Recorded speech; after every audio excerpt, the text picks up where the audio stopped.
arms towards the sun. You feel the warmth of the rays, and then you know you're alive, and you don't have to be afraid of anything, 'cause you know the truth, and the truth is love, yes it is. Wasn't what they said to you, or anything that you learn from a book or from the news. It's not like that, 'cause it's a thing. It is something that you do. Doop doop doop a doo. Doop doop doop a doo. Doop doop doop a doo. Dib on baby did long. Doop doop doop a doo. Doop doop doop a doo. Doop doop doop a doo. Dib on baby did love's the highest truth.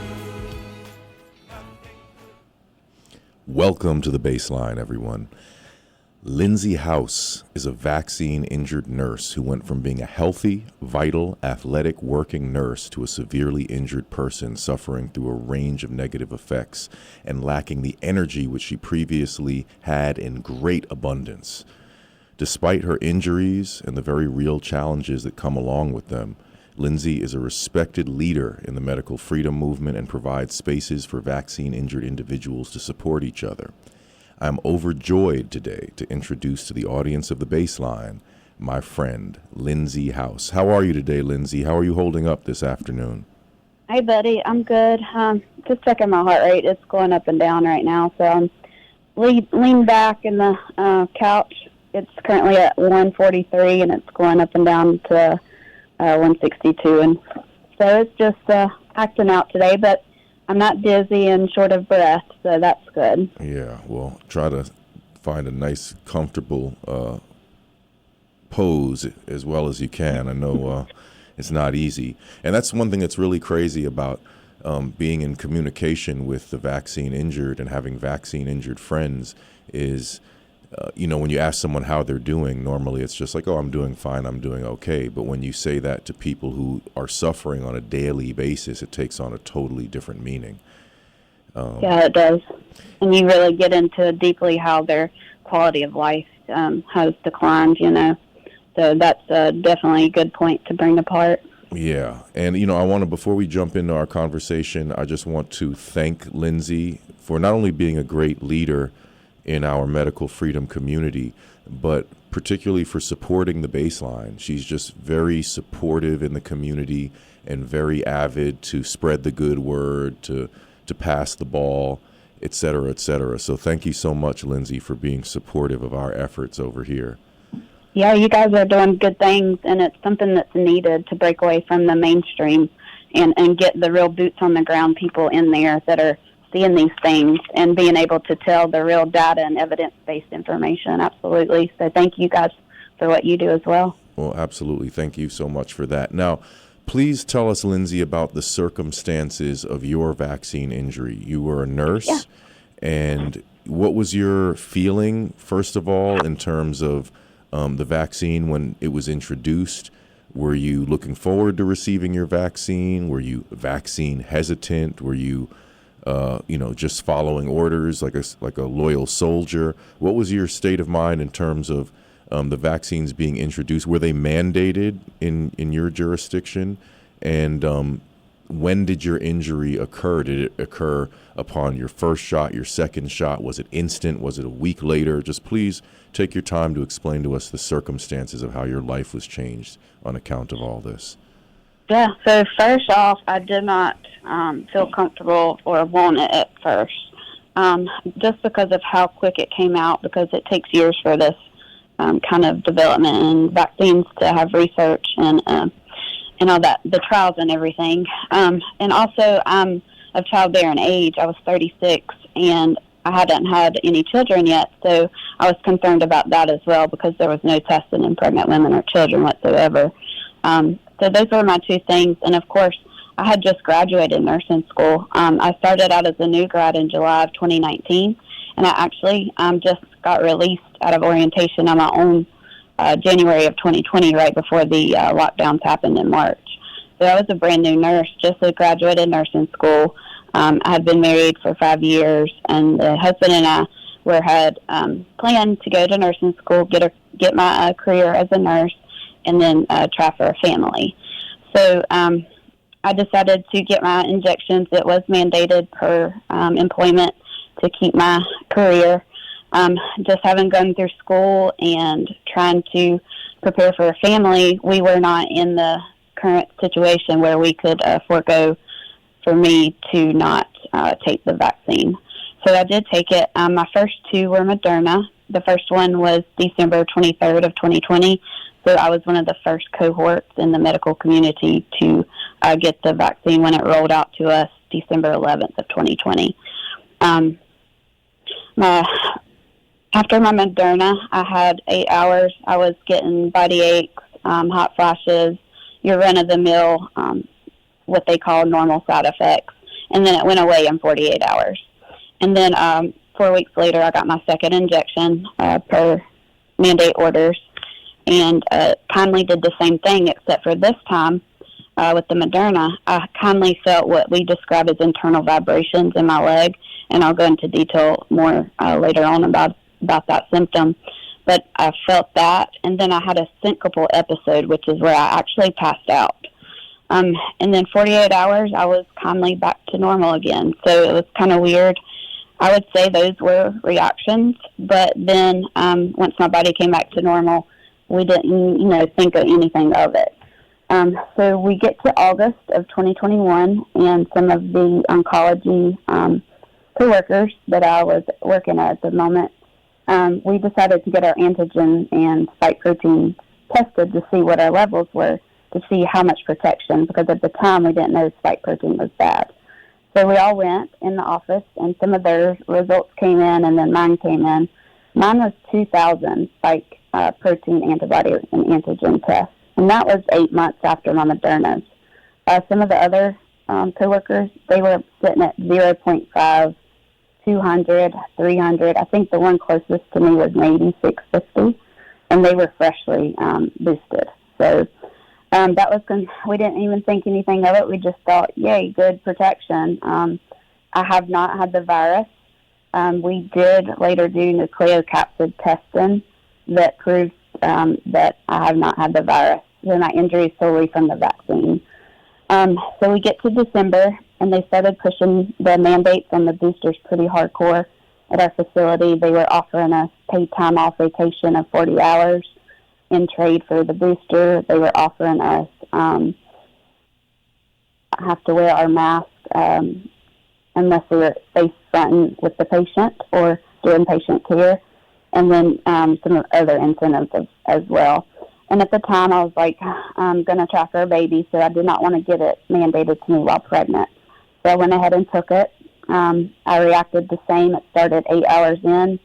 I had the body aches, I had the hot flashes, everything. It kindly started to subside, but this time it didn't go all the way away like it had with the Modernas. And I want to note also, Jeremiah, that I took Pfizer as my booster. So my first two were Moderna. And the reason that I had switched and went to a different product in Moderna was because the point man in our infectious disease in the COVID ICU and ER where I worked in critical care, they were actually telling us to mix and match the doses because it would offer more protection. In hindsight, we didn't know because we were just getting fed information daily. Protocols were changing daily. PPE protocols were changing. Everything was just a chaotic war zone. So a couple of us actually, did do that. Of course, there's no testing whatsoever of mix and matching the doses, but I did just want to bring that about. So 48 hours, I'm still not all the way back to normal, but I'm able to function and do, go to work and do my activities of daily living. Well, on day 10, I went into a complete cytokine storm, and I didn't know it. I presented with tachycardia in the 150s to 180s, which is high heart rate. I had hypertension. My blood pressure was reading 150s over 110, so high stroke level. I had tremors in my hands. I was dizzy. I was passing out and having fainting spells. My hair started to fall out then. And then also I'd have hot flashes and sweats. So it's kind of like it was a weird, like it had put me into a menopause type thing. But at the time, I didn't think nothing of it because it also presented with anxiety and depression, which my only ailment in past medical history is a pollen allergy, which I only took daily Claritin for. I didn't have any surgical or surgeries throughout my childhood or even in my adulthood. So I was extremely healthy. I played 3 sports in high school. I was an all-state shortstop and pitcher. I also went to college and played softball as well. And then they were scouting me to go professional in softball, but I actually turned it down to become a nurse and pursue the medical field. So that's kind of how my story started out, and then it progressed rapidly from there and went to reactivation of Epstein-Barr virus. I had the shingles. I didn't get diagnosed until month 5 of my injury because the doctors that I was seeing for my symptoms, I got gaslighted really, really hard. They didn't address the tachycardia, the hypertension, any hormones or anything like that.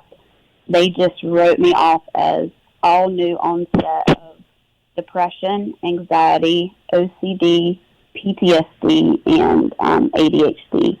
And in hindsight, what we figured out is the genetics. It's switching genes on and off that were previously off, and then vice versa.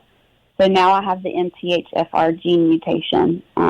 You are born with this mutation, but like I said, with the DNA contamination that you guys are hearing about, we're starting to dig more deeper to see if it's actually integrating and turning genes that were off previously on, and that would explain the MTHFR because it contributes to making neurotransmitters.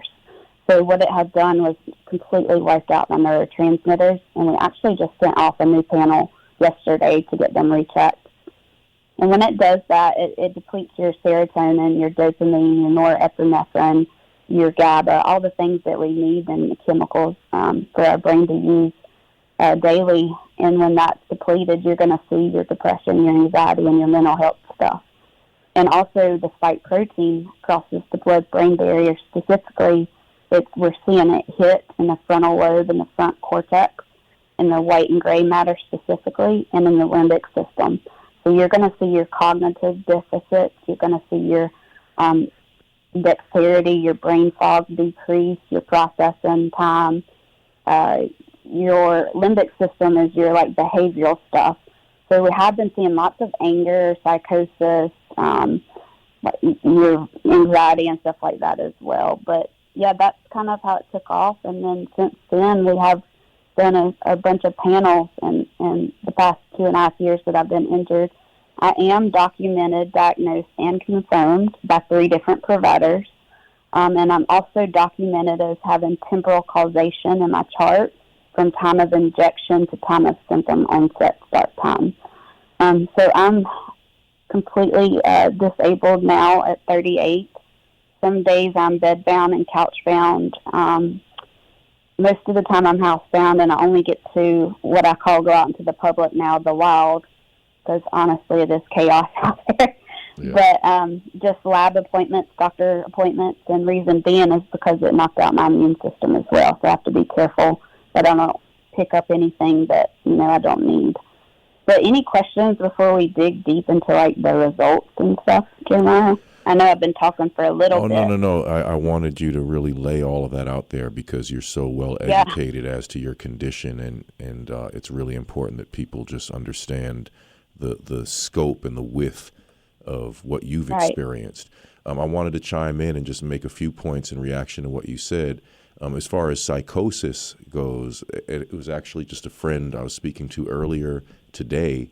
It was yesterday, actually. I spoke to him yesterday and today. But yesterday, a good friend of mine, a good friend of this program, has a neighbor who actually has heard this program before and said they enjoyed it, who's a military veteran with a bit of an alcohol problem, but who had a psychotic break yesterday. Yeah. And I won't go into all the details, but this is actually not this particular case, but cases of psychosis are listed in VAERS. There's a wide range of people who are having psychological issues since they received their vaccine. And that's the kind of wild card situation that's been introduced.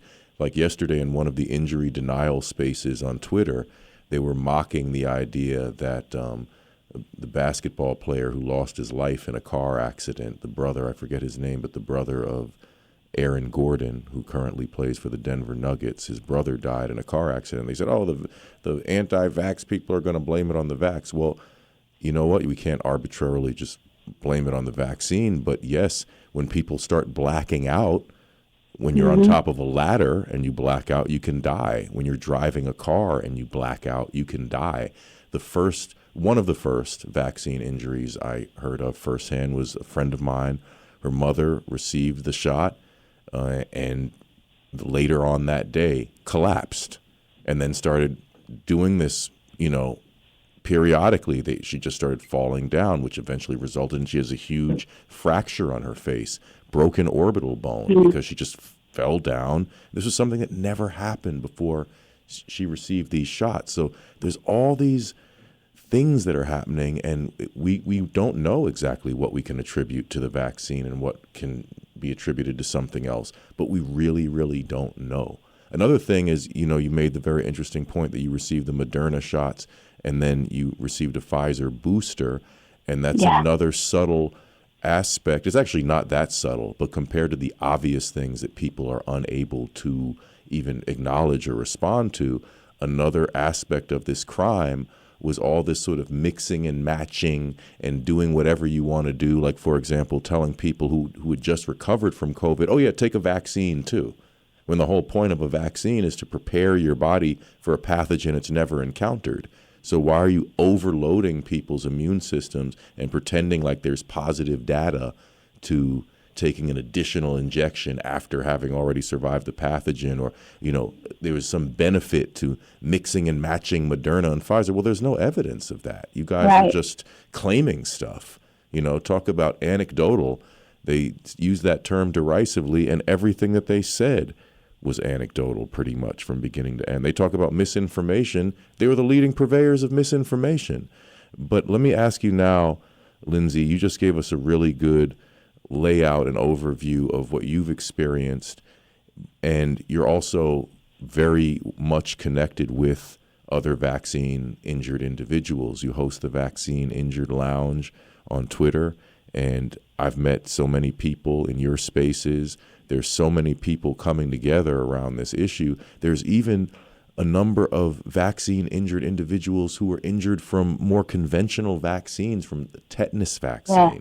There are people who, so many who were like almost waiting for, unfortunately, this avalanche to occur to find a community, So we have vaccine injured people in regard to these COVID shots, but also people have been living with vaccine injuries before there was a COVID injection. But in terms of specifically the novel gene-based COVID injections, which were mandated, which were foisted upon us, could you just... bioweapon.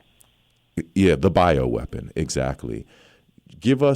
Take your time again and give us an overview of many of the common symptoms you're seeing in the community, some of the things that you would describe in describing the COVID vaccine injured community, because as Dr. Ryan Cole has stated, these shots have turned out to be the Swiss Army knife of injury and death. They seem to injure people in so many ways.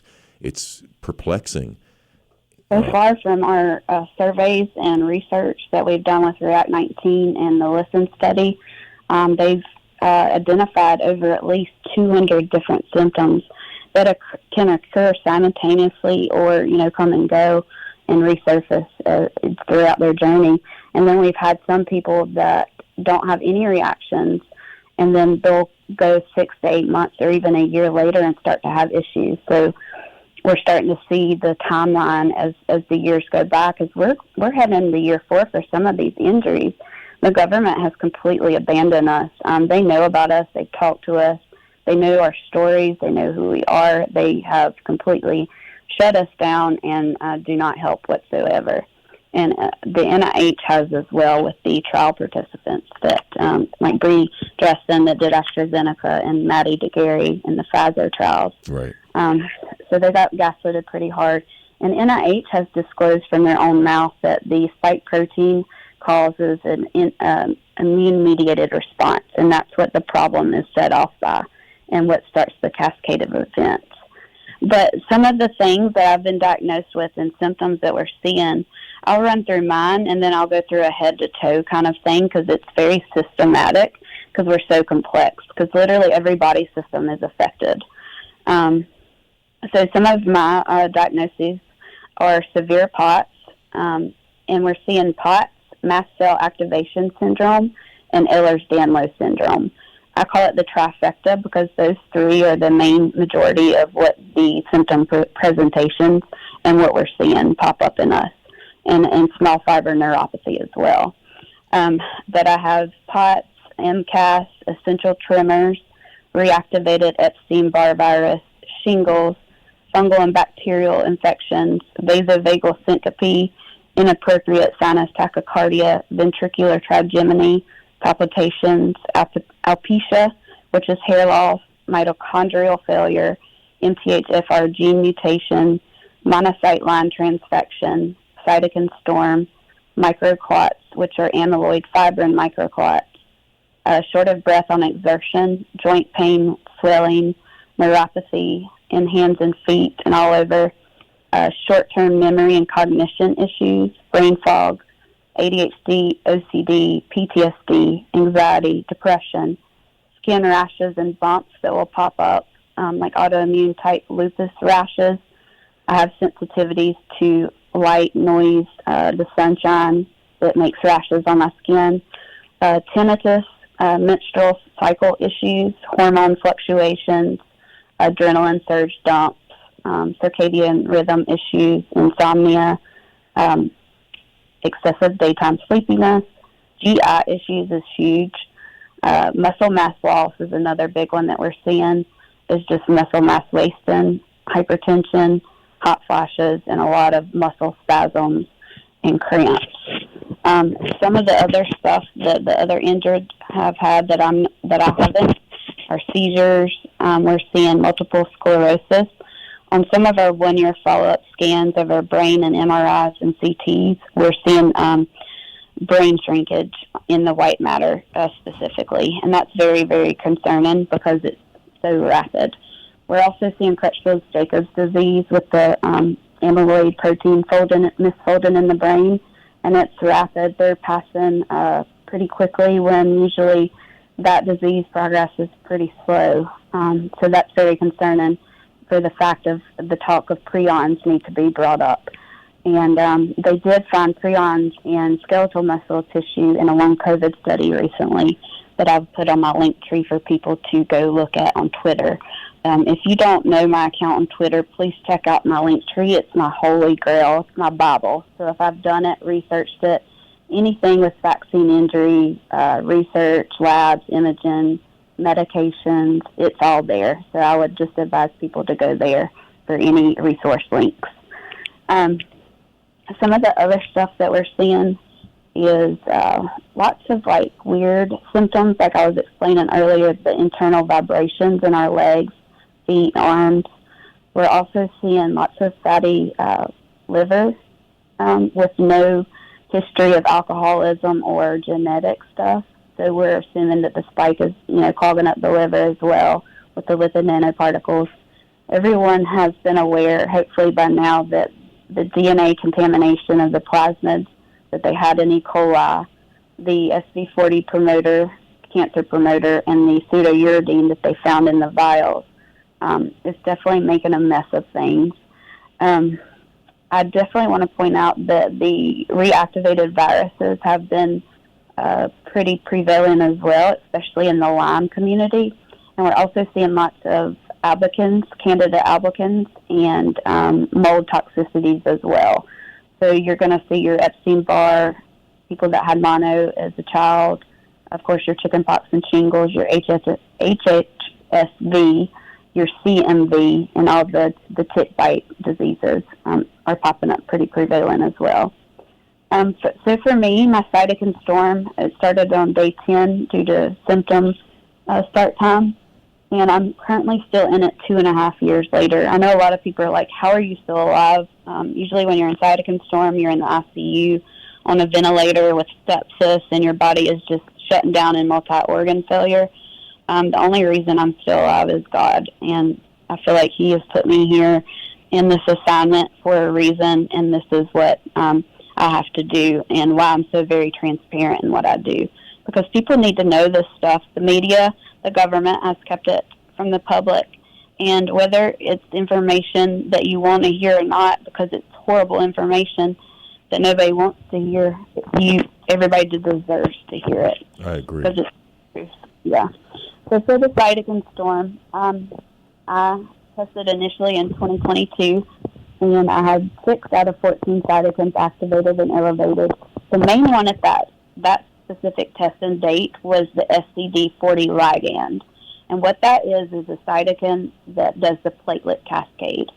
So it immediately started my platelet cascade. My numbers were at 59,000, I believe, and the normal level range is 9,000 is the top maximum number. That was way over. So my body was already starting to make the clotting cascade happen. And then we did my immune panel with it, the spike protein S1 segment immune panel. And it revealed that all 3 of my monocyte lines which your monocytes are your fighter cells. And when your monocyte lines are transfected with spike, you're very, very sick. And that's when I was at my sickest. I was completely bedbound. I couldn't even get up out of the bed to go to the restroom. I would mainly crawl most days if I had to go.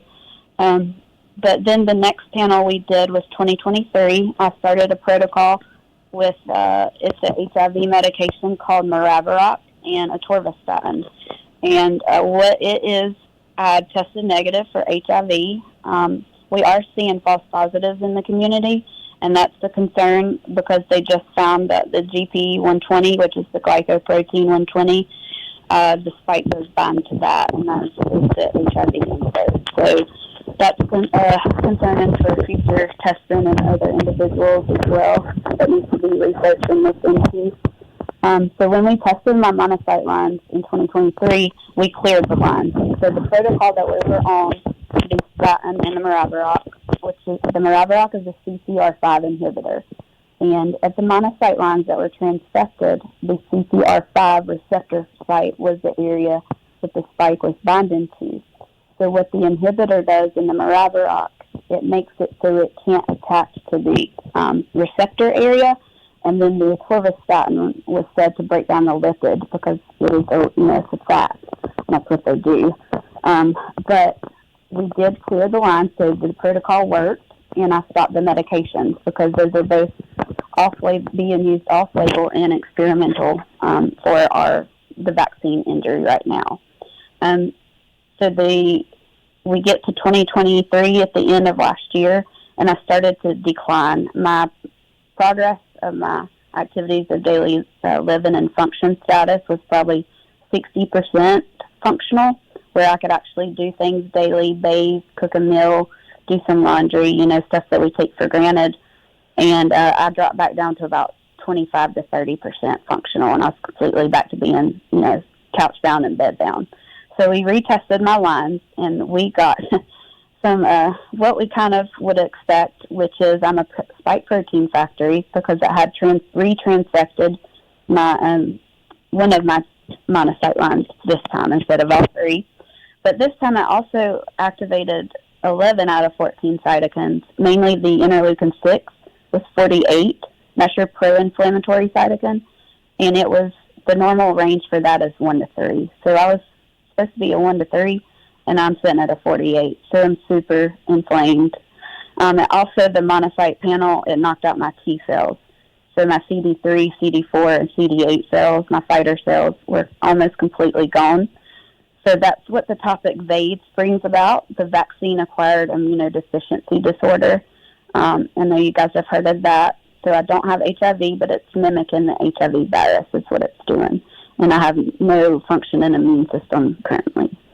The next test we did was a microclot test with Dr. Jordan Vaughn in Alabama. He is currently the only one doing this type of test, and it's immunohistanin, immunofluorescent microscopy with the blood clots. And what he's finding is the amyloid fiber and microclots. Mine was graded a 3.5 out of 4.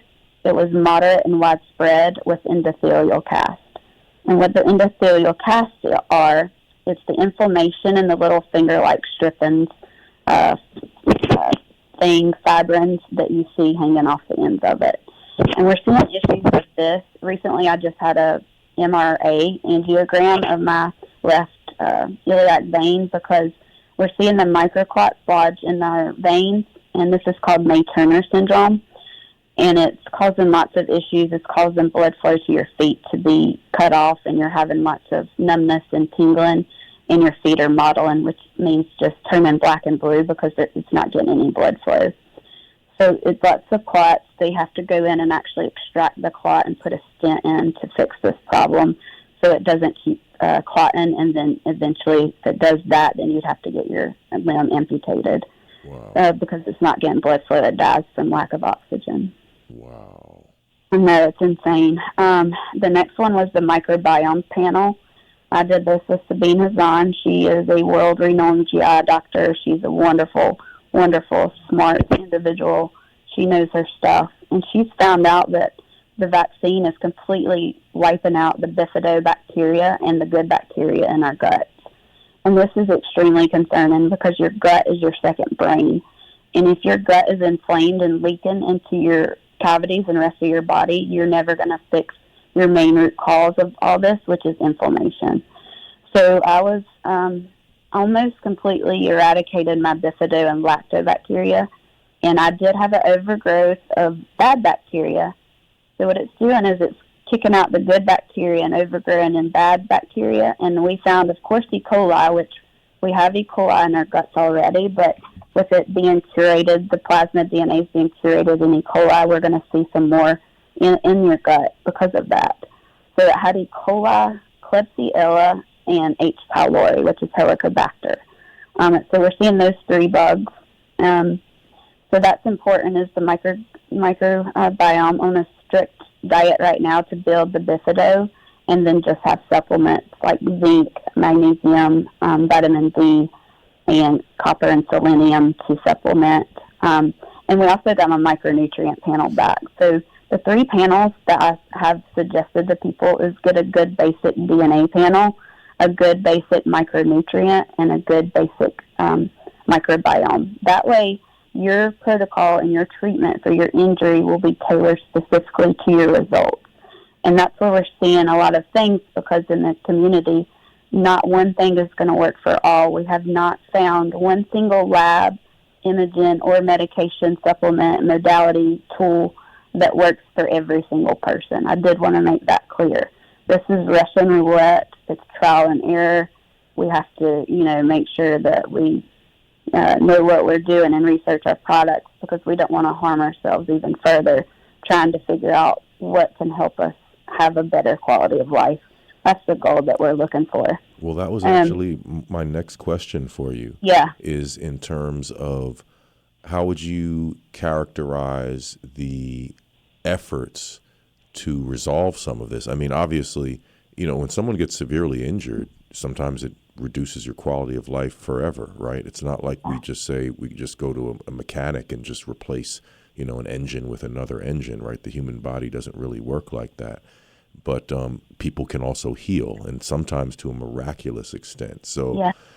There's a number of doctors who are working with the vaccine injured, but then realistically, there's also a lot of frustration that a lot of vaccine injured people feel that they're being completely neglected, even within the medical freedom community, frankly. So what progress has been made, if there's any to report, in terms of treatments, in terms of any sort of structured addressing of this issue amongst such a large number of people that, are not being acknowledged by the establishment? What progress can we report in terms of supplements, in terms of treatments? Is there anything that we can report positively at this point?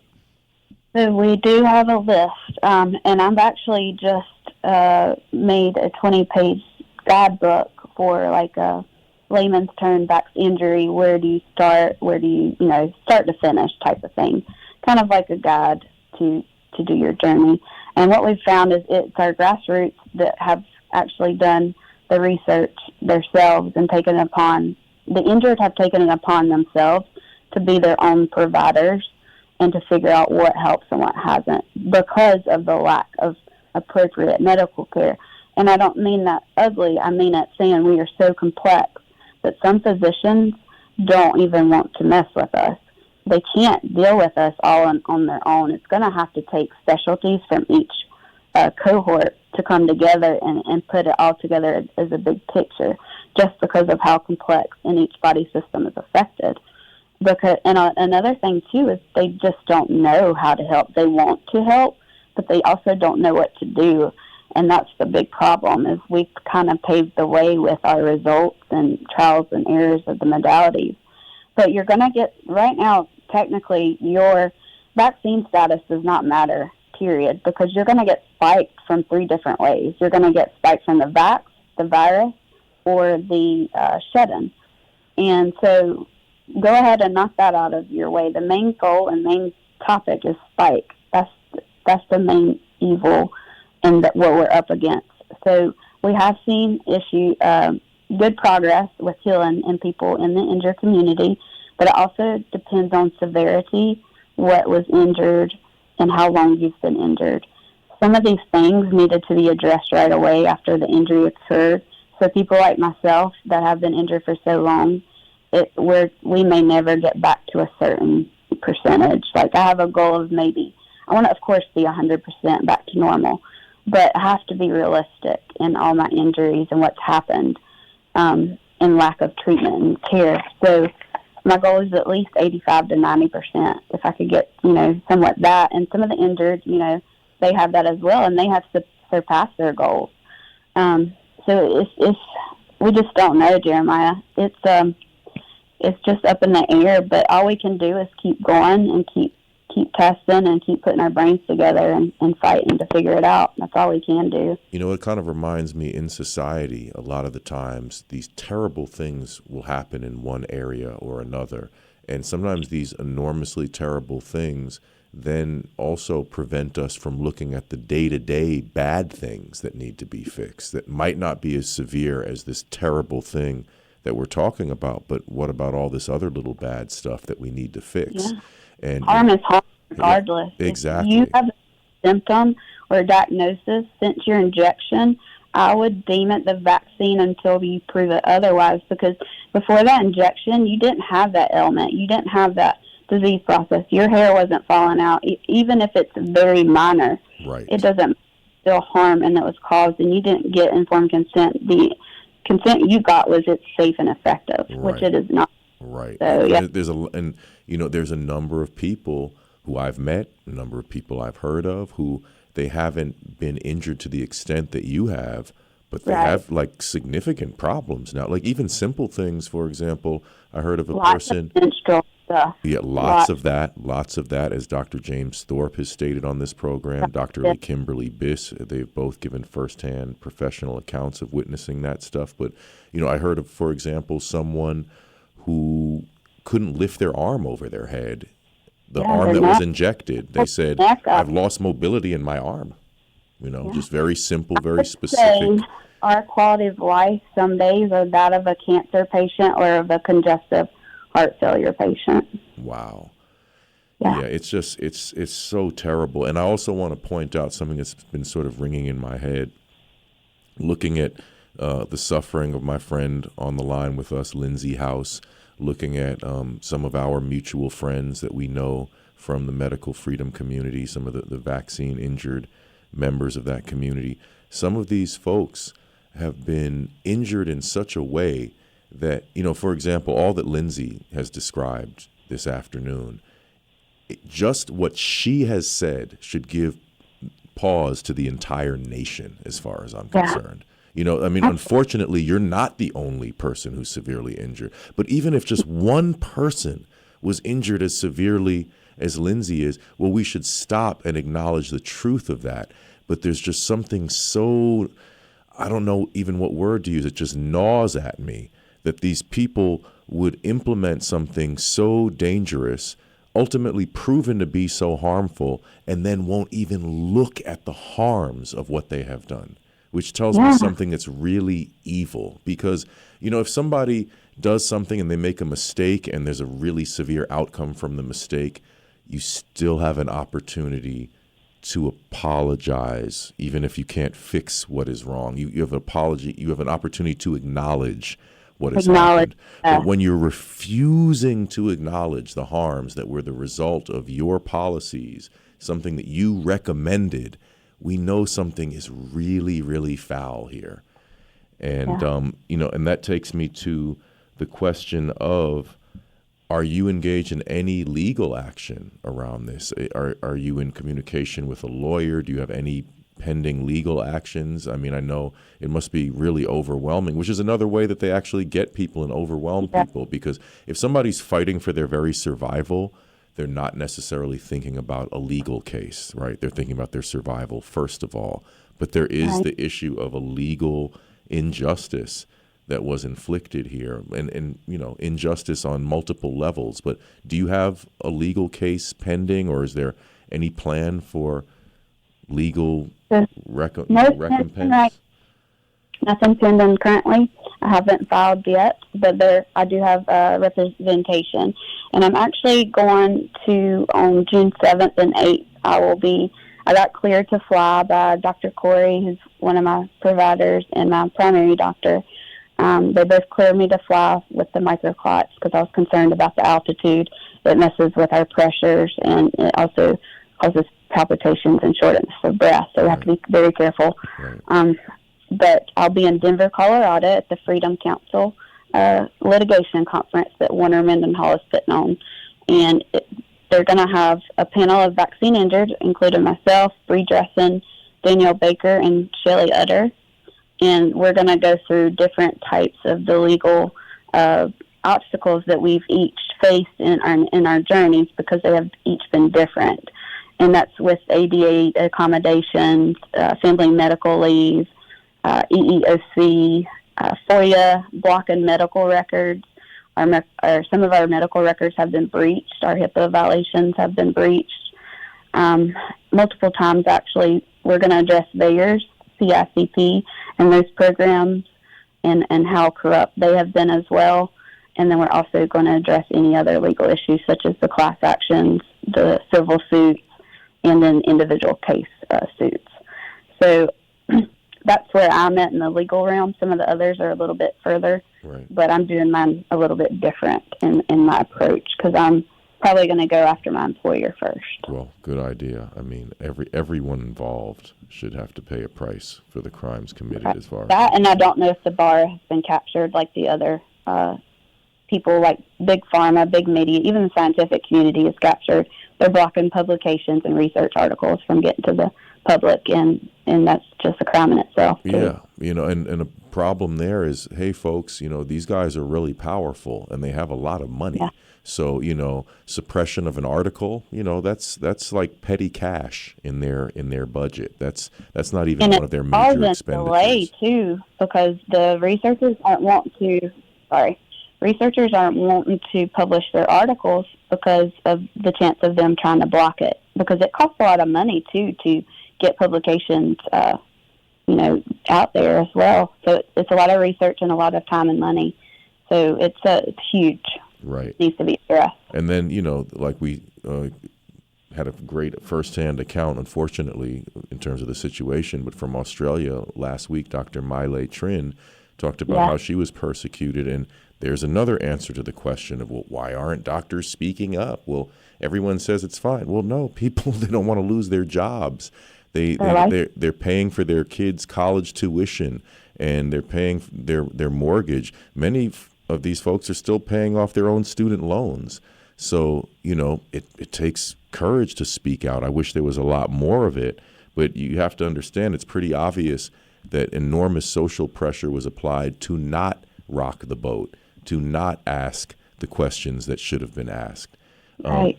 we are approaching the end of our program, and I would like to give anyone an opportunity to call in if you have a question for our guest, Lyndsey House. The number is 888-874-4888.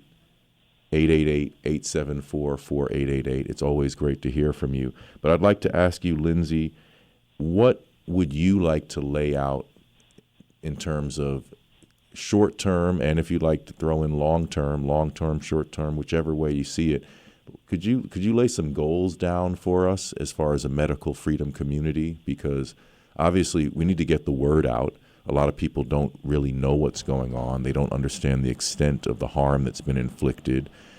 But in terms of our movement, we meet on a regular basis. I'm in Twitter spaces with you on a regular basis. We have a very rich community of concerned citizens, a lot of people with a lot of good ideas. But what should be our goals as a medical freedom community in your estimation?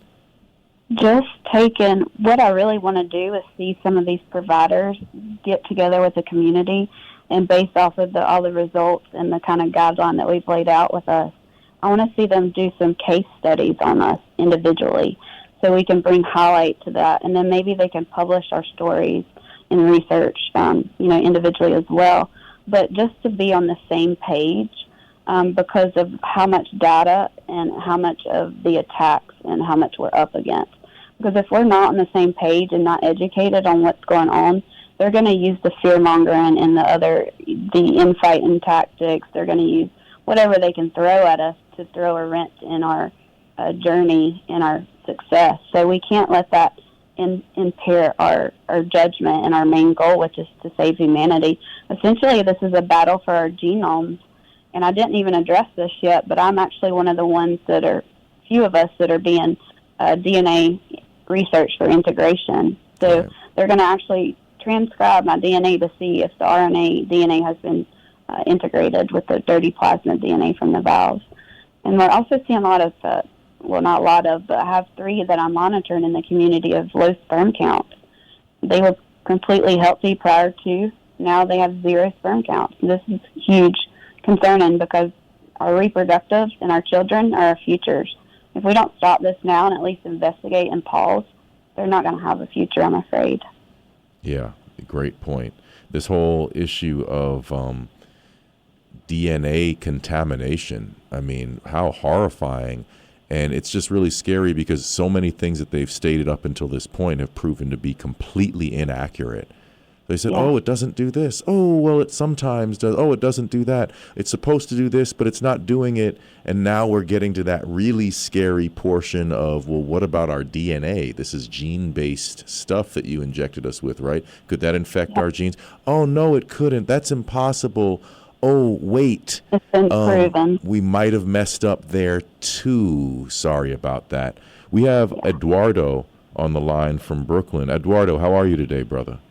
Hey, Brother Jeremiah, good to be with you on this very important. Again, I commend you for bringing in somebody like Lyndsey, who has so much to share Absolutely. for our community. Yeah.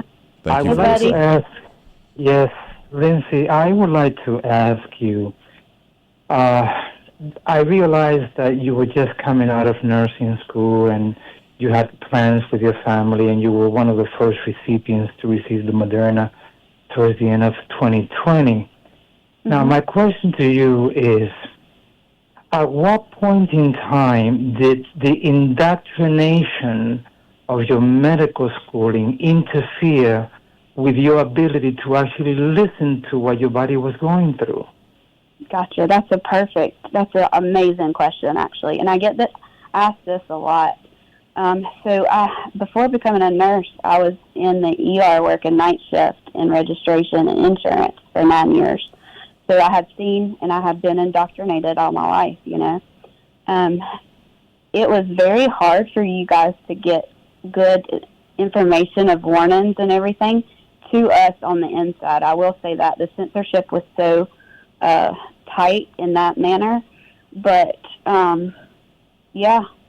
it's, I don't know how to answer it other than I started to wake up once I saw the symptoms, and then once I actually put two and two together that, oh my God, it's the vaccine, then I started getting where I could not be censored and finding the information that I should have found prior to.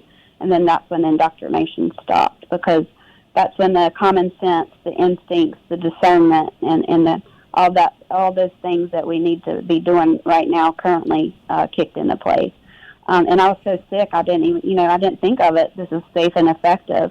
Had to get it because I was going to kill grandma, or I was going to kill my patients, or take it home to my family. So it was a lot, and I'm glad you asked that question, Eduardo. Sorry. No, it's okay. And I realize we're at the end of this episode, but I also wanted to just in closing say this to you. Mm-hmm.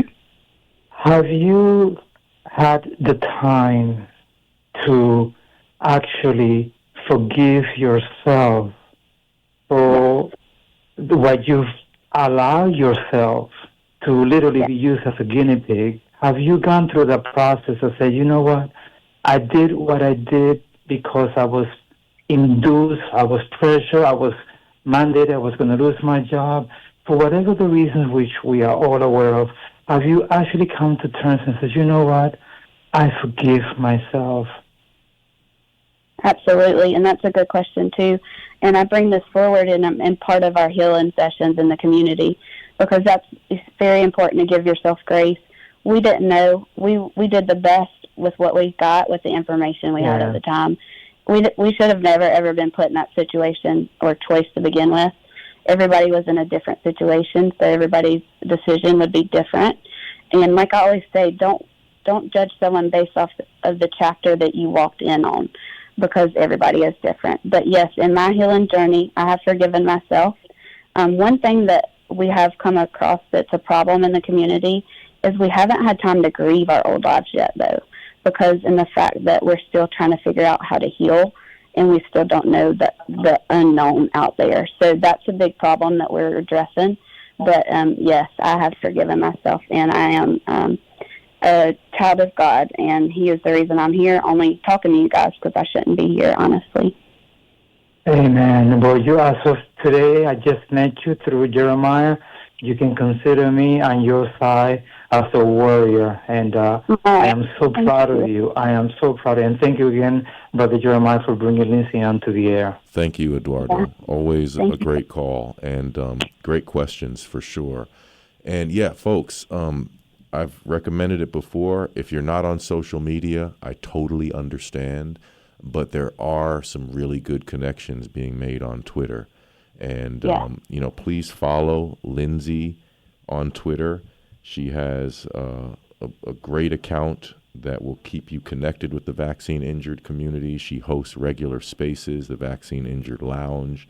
And you can look her up at House, House, Lyndsey, LYNDSEYRN for registered nurse. So at House Lyndsey RN. Please follow her on Twitter. Also, Lyndsey has a Substack, and there's some really good info on there. So look her up again, LYNDSEY, Vax Injured, VAXINJURED. Vax Injured RN. Look her up on Substack. Please follow her on Twitter. Please subscribe to her Substack. Please subscribe to my Substack as well. And if you start a Twitter account, one thing I would like to say for those of you who I haven't convinced, I know there's a lot of old school listeners in the PRN audience, which is great. People who read old fashioned books, people who say, I'm not into that social media stuff. I love a good book. Yeah, I commend you guys for staying off of social media. But I'll also say you can use social media responsibly. It's possible. Yeah. You can start a medical freedom dedicated Twitter account, follow the guests of this show, and you'll just get really relevant information coming through your timeline. And you can reach out to folks and just, you can be encouraging. You can tell Lyndsey you heard her on this show and that you're wishing her well. You can speak to the doctors who have been guests on this program. And, it's a really powerful community that's being built up every day. And I ask you guys to just figure out a way to contribute to that community, figure out a way to be a voice in that community. and share our figure. stuff too. That's the hard part, is the reach. We're getting people to see us, but we're not getting the reach. So we're getting de-amplified in that sense with censorship. And then also, I'm on TikTok, Instagram, and Facebook too, but I'm very highly restricted on those accounts, and they actually ban me mostly, and I'll just make a new one. But you can see some of my stuff on there as well. Okay, so yeah, absolutely. We are literally at the end of the program now. I want to thank you so much, Lyndsey, for appearing today, and I want to thank you for your courage. And it's really remarkable that you are a truly inspiring person, and you truly are a leader in our community despite all of the hardship that I know you have to face on a daily basis. So I thank you and I commend you. Thanks, Freddie. I love you. And I'm just a little country girl who's doing what anyone decent human being would do, just try to save humanity and have nobody end up like me. No more harm. We got to do this for the children, honestly, because they deserve it. That's true. So love you too, Lyndsey. Have a great day. I'll be in touch with you, and this show will be archived on Monday. And have a great rest of your day. Have a great weekend. I'll talk to you soon. Have a great weekend, everyone. Thanks for tuning in. I appreciate it. Peace and love. Bye, y'all.